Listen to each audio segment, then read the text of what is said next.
Here's this Carrier base model heat pump running in heat mode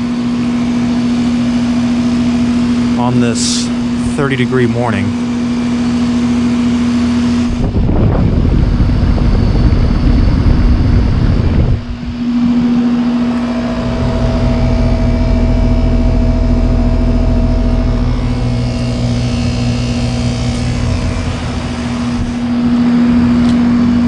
We got 2 train units right here.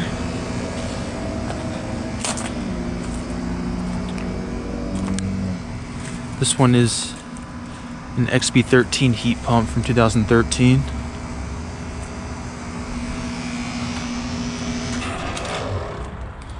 Just shut off. And this one is a Train XR14 heat pump from 2016.